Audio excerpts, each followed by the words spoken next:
In 1933, the United States government made such a radical decision that the lives of millions of people were turned upside down overnight. Ordinary citizens owning gold became a serious crime.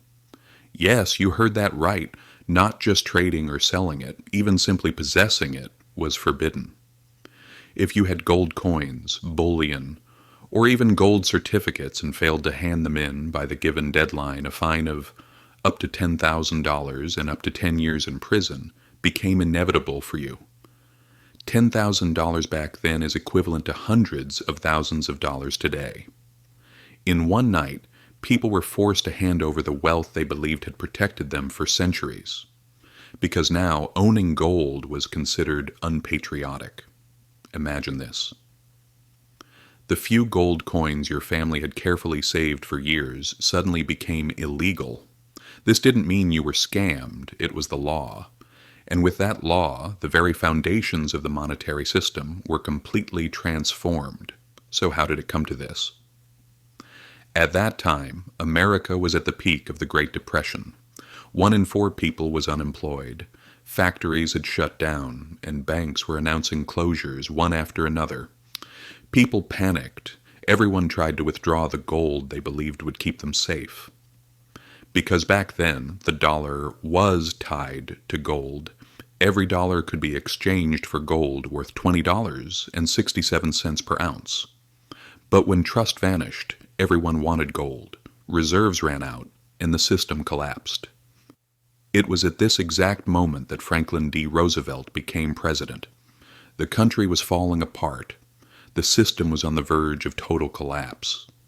Something had to change, and Roosevelt made a radical decision. On April 5, 1933, he signed Executive Order 6102. According to this order, Americans were required to hand over their gold to banks by the end of the month. In return, they would receive $20.67 per ounce, supposedly an equal value. On paper, the goal was to stabilize the economy and protect the banks. But in reality, it was a massive transfer of wealth. People lined up to surrender their gold. Some hid it, buried it, or turned it into jewelry. But most gave it up out of fear. And then the inevitable happened. In 1934, the government raised the price of gold to $35 per ounce. In other words, the gold it had bought from citizens for $20.67 was suddenly worth 40% more. The citizens lost, the government won. With a single executive order, the rules of money had completely changed. This move allowed the government to expand the money supply, increase spending, and launch the massive recovery programs known as the New Deal. Banks relaxed because now the gold was in their vaults. But for the people, this was clearly an injustice. Think about it this way. Your grandfather works his entire life to build wealth and leaves it to his children. One morning you wake up and find out the government has made that wealth illegal. You're forced to hand it over. Then, the government raises the price of gold, but you never get that gain. That's exactly what millions of Americans experienced in those years. Of course, this decision caused huge controversy. Many people filed lawsuits. Some contracts at the time included "debts shall be paid in gold" clauses, which were invalidated by the new law.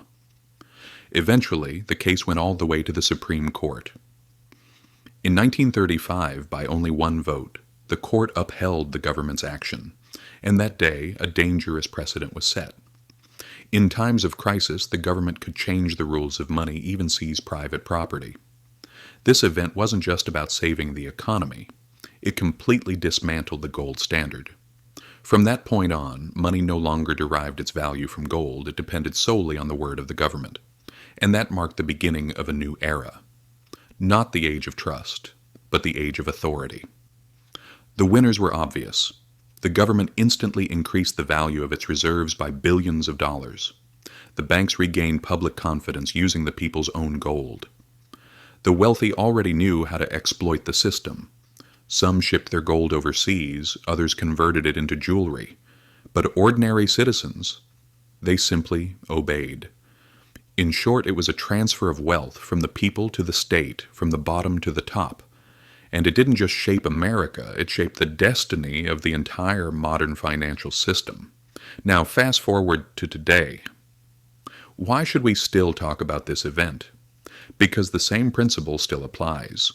When the system is threatened, anything can be done to save it, even if it means taking wealth from the public. In 1933, it was gold. In 2008, it was trillions of dollars in taxpayer money used to bail out banks that were too big to fail.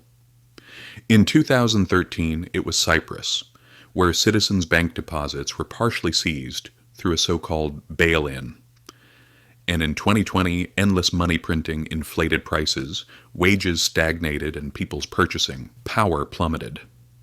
Maybe no one will come knocking on your door today to take your gold, but inflation quietly does the same thing without you even noticing. Every year, your money loses a bit more value, your labor becomes worth a bit less, and without realizing it, you hand over a little more of your wealth to the system. That's why remembering 1933 matters. Because the message from that year still holds true. The rules of money are not fixed. Whoever holds the power makes the rules. Real wealth isn't just the numbers in your bank account. It's in knowledge, ideas, awareness, and the ability to create. It's in the skills no one can take from you, and in a consciousness that is learned from the past. History doesn't always repeat itself, but it always whispers the same warning. If they took once, they can take again. And if you don't understand how money truly works, if you can't see the bigger picture when the rules change, you'll be left holding nothing but paper. So the next time someone tells you, "Don't worry, your money is safe," remember 1933.